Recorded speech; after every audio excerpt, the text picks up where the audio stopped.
Madhyaji mam namaskuru.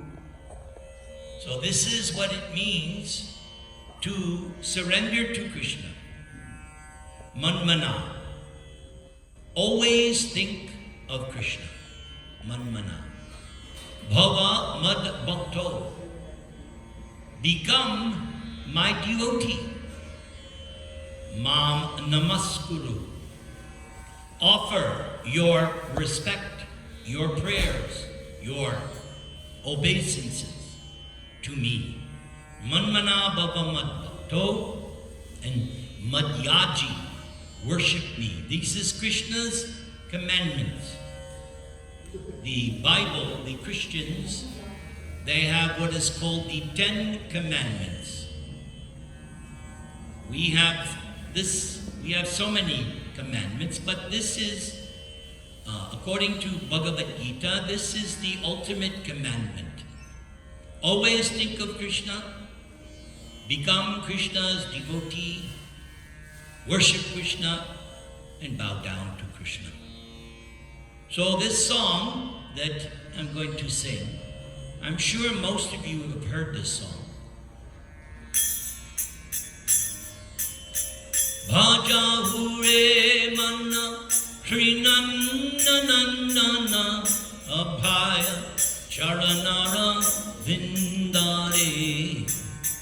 Bhaja hure manna Shri Nanda Abhaya Charanara Vindare.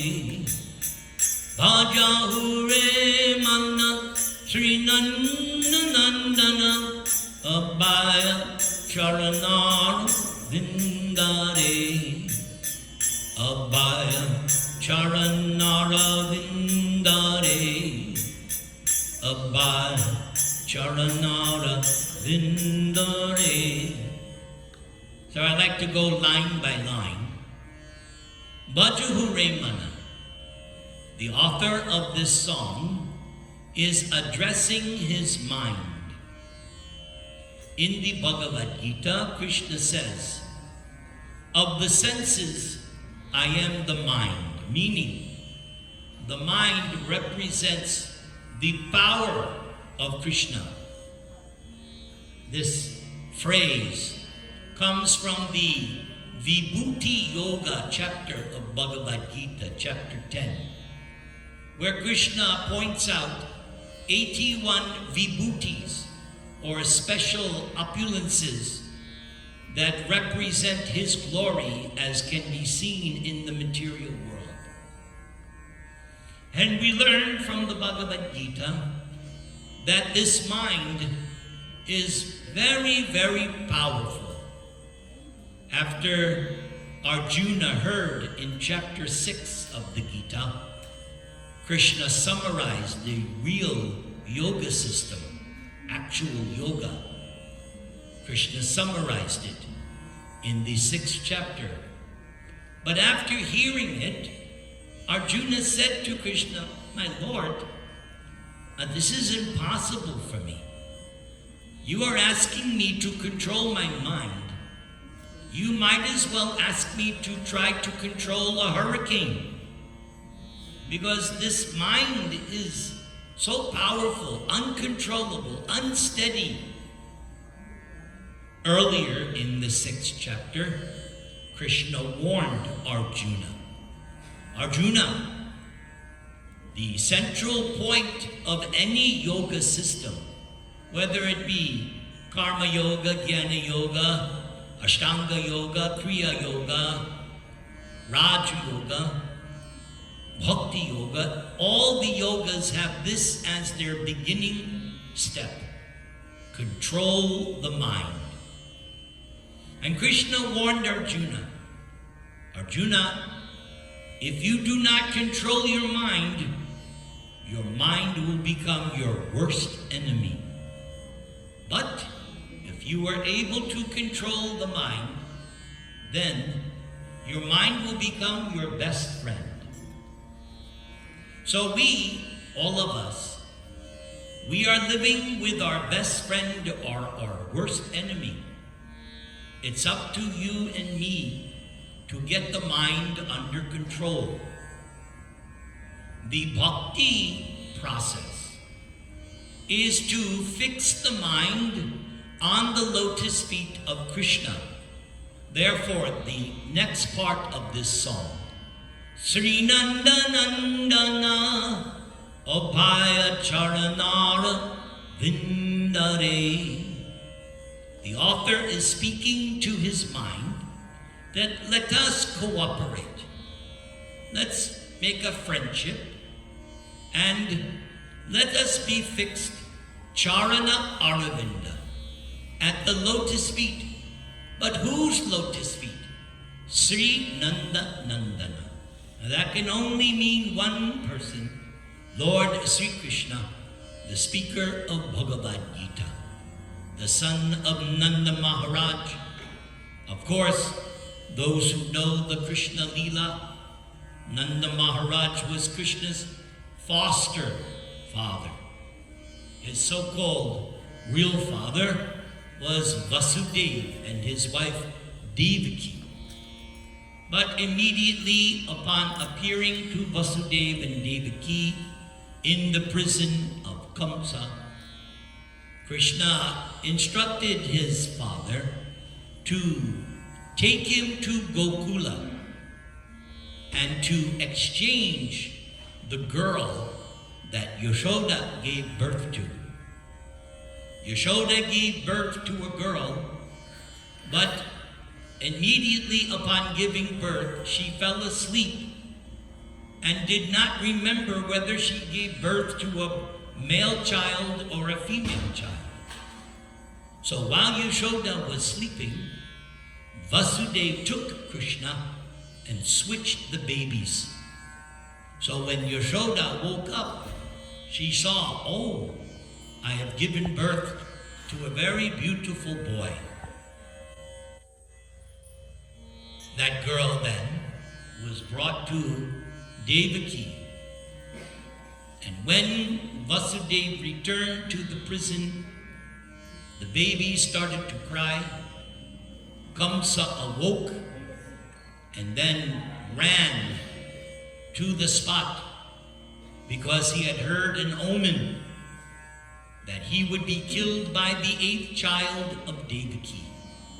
So this was the 8th child, but when Kamsa came, he saw that it was not a boy, but a girl. Nevertheless, Kamsa took the child and was going to kill it by dashing it against a stone. But the girl immediately flew out of his hands into the sky and appeared as Durga Mata. And she chastised Kamsa, you rascal. The child you are looking for is already born somewhere else. And so for the next 11 years, Kamsa was looking for that Krishna, sending one demon after another in attempts to kill him. But in the end, Kamsa was killed by Sri Nandanandan Krishna. So the author is saying the easiest way to control the mind is to fix the mind on the lotus feet of Krishna. Now comes the payoff. Abhay. Bhai means fear. Bhai is one of the 4 principles of material existence. Everyone is afraid of ultimate death. And everyone is afraid of the next problem coming down the pike. Every day we're beset with problems. Okay, we conquer one problem, and then, sure enough, tomorrow, a bigger problem. Welcome to material existence. Problem after problem after problem. That's why in chapter 15 of Gita, Krishna points out, Manaksastan indriyani prakriti stani karshati. Arjuna, you are struggling in this material existence. But what is that struggle? That struggle is the six senses, which include the mind. Manak. Again, that word, manak, Sanskrit.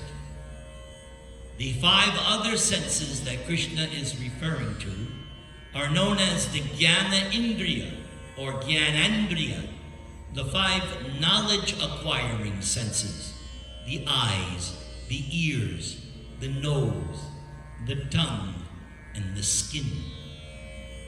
We are always being, how should we say, disturbed by the demands of these senses. And of course, the internal sense, the one you cannot see, but you definitely feel, the sense within, mana, the mind. So the first principle of spiritual or yogic life is to control the mind. The yogis try to control the mind by meditation.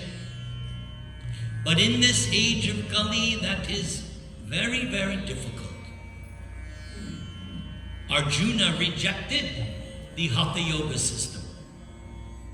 So if Arjuna rejected it, how could I even possibly conceive of trying to do Hatha Yoga? Arjuna rejected it, and he's far more advanced than I am. But we have in this age of Kali a very simple process to control the mind. Easy. That's why in the Bhagavad Gita you find this line, Susukam kartum avyayam. Krishna says that this process of bhakti yoga is sukam. Suk, pleasure, happiness. But this is sukam, too much happiness, too easy, too easy. So what is that easy process? Just hear and chant the holy name of Krishna. Hare Krishna, Hare Krishna, Krishna Krishna, Hare Hare. Everybody. Hare Rama, Hare Krishna, Rama Rama, Hare. One more time, everybody. Hare Krishna, Hare Krishna, Krishna Krishna, Hare Hare, Hare Rama, Hare Rama, Rama Rama, Hare Hare. This is the easiest method to control the mind, simply by hearing the holy name. Then the song goes, next line. Durlabha manava janama sat sangi taraha ebhava sindhure. Durlabha manava janama sat sangi taraha ebhava sindhure. Durlabha manava janama sat sangi taraha ebhava sindhure. Durlabha janama sat sange taraha ebhava sindhure. Taraha ebhava sindhure. Ebhava sindhure. Durlabha manava janma. Durlabha. Very difficult to achieve. Very rarely achieved. What is very rare to achieve? Manava Janma, a human birth. We heard last night a statement by Chaitanya Mahaprabhu. Brahmanda Brahmate Kon Bhagyavan Jeev, Guru Krishna Prasade Bhai, Bhakti Lata Bij. Brahmanda Brahmate. Our immaterial existence is just like a Ferris wheel. Sometimes we are seated in a very low species of life. Sometimes we are elevated to a higher standard of material life, but then another birth comes. We are simply rotating birth after birth through 8,400,000 material species. So to get a human birth is very rare. And even among human births, civilized human beings is even smaller. And it is stated in Srimad Bhagavatam that to take birth in Bharatavarsha is even more rare. So it is a very special opportunity. Durlabha Manava Janma. So we have to take advantage of this special facility which we have gotten. And what does he say? Satsange. What should be the priority of a civilized human being? The priority should be satsanga, the association of devotees of the Lord. Some people, most people, especially here in America, what is their priority? Eat, drink, and be merry, for tomorrow you die. That is their Americano slogan. I know. I'm born here. You are raised like that. Eat, drink, and be merry. But that is not Vedic culture. That is called Asuri Bhav. That is demoniac. Krishna warns us about Asura Bhavam Asrata. Simply to enjoy this temporary material body with no spiritual inclination is called spiritual suicide, wasting one's valuable human life. The Vedanta Sutra begins, Atato Brahma Jigyasa. Atato, therefore, very interesting way to begin a book.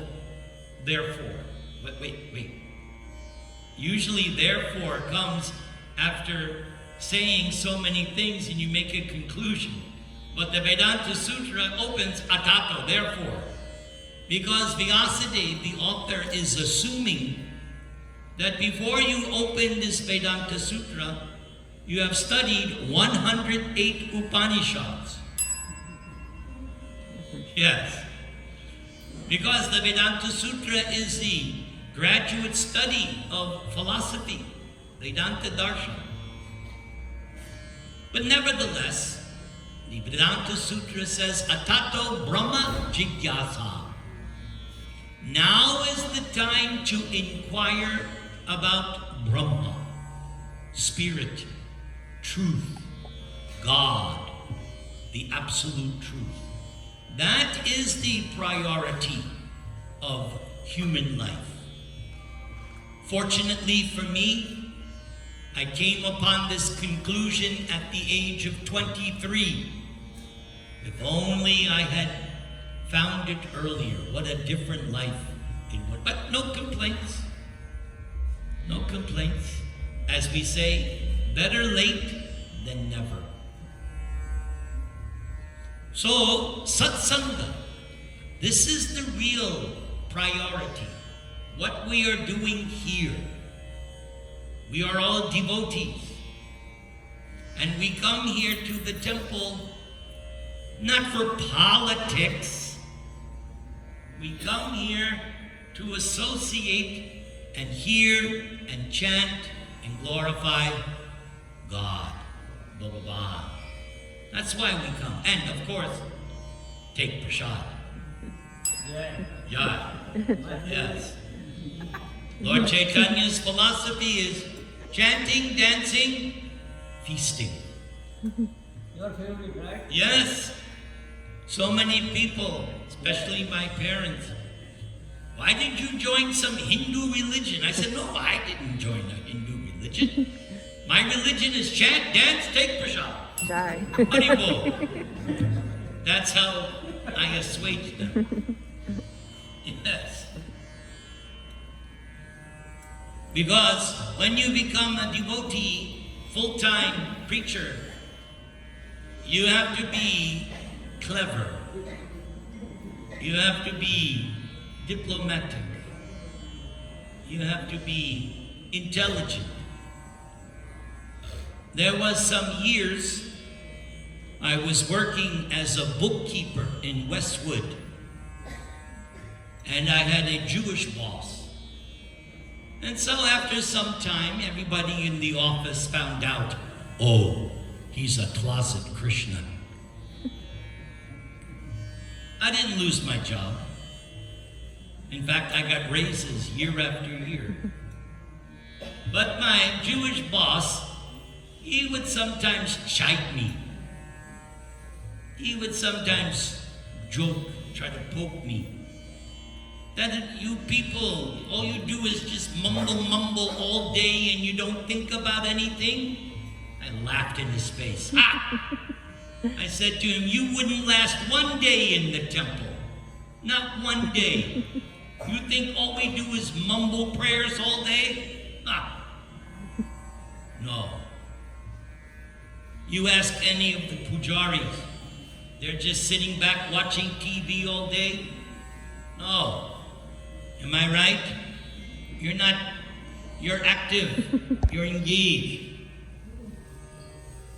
So, there's another item about Bhakti Yoga. Some people also have a misconception that when you take to spiritual life, you simply become inactive. No, that is not true.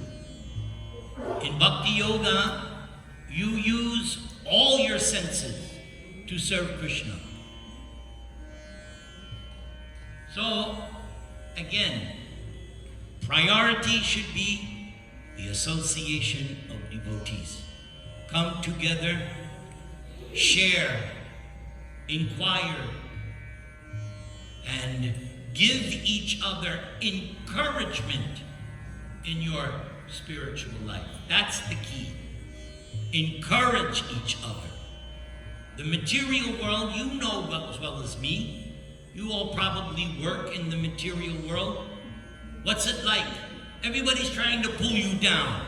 Everybody's trying to get ahead at any expense. They cut you off on the freeway. They backstab you in the office, spread rumors. That's the vicious material world because it's based on envy. But here, there's no envy. We leave the envy at the door. We come and we bow down to Krishna.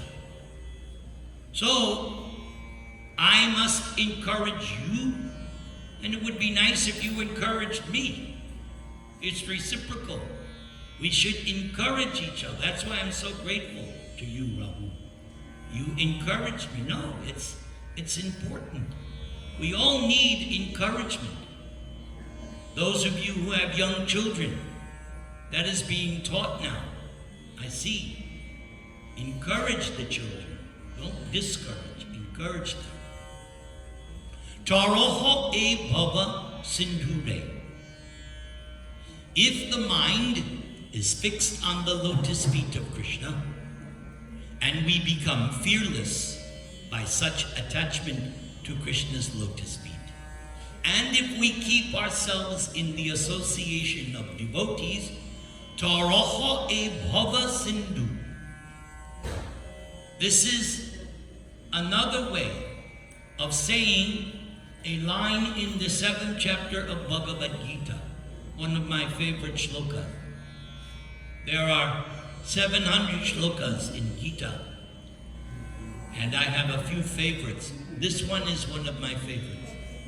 Daivi hi esha gunamayi, mama maya duratyaya, mam eva ye prapadyante, mayam etam taranti te. So, hear the word taroho, but in Sanskrit, taranti.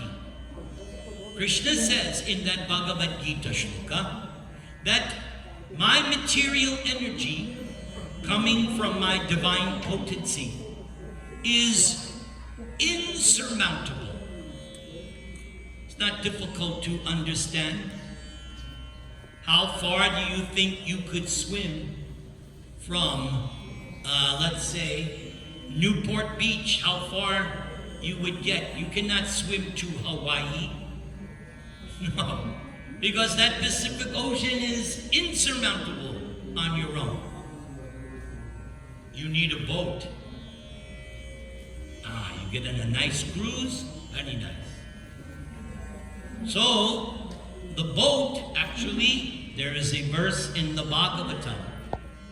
The boat is the human body. Now, if a boat wants to sail, it needs favorable winds. So what are the favorable winds?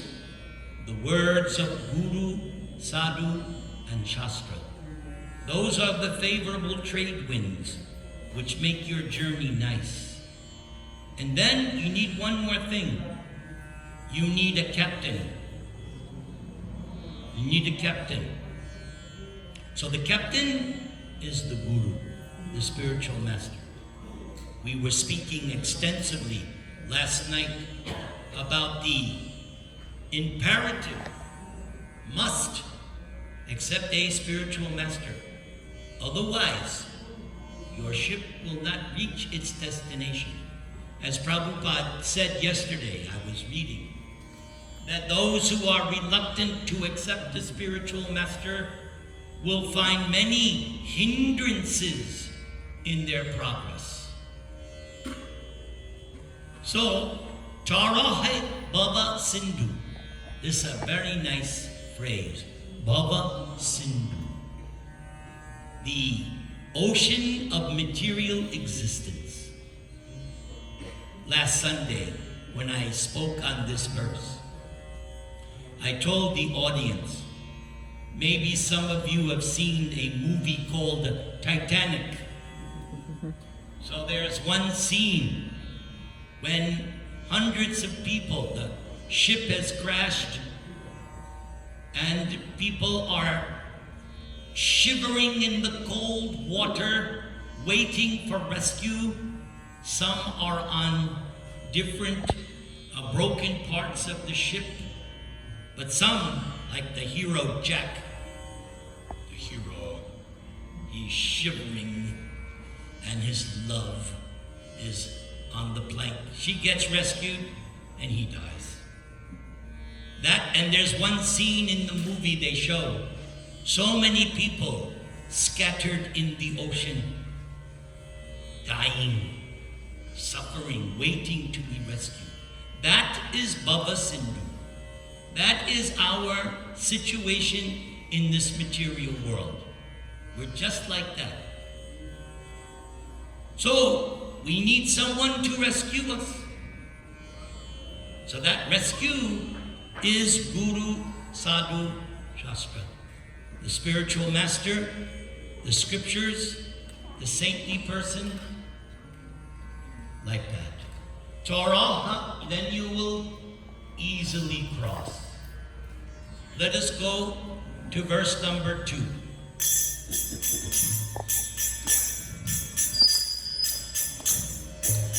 Shita atapa atabarishana edina jamini jagire.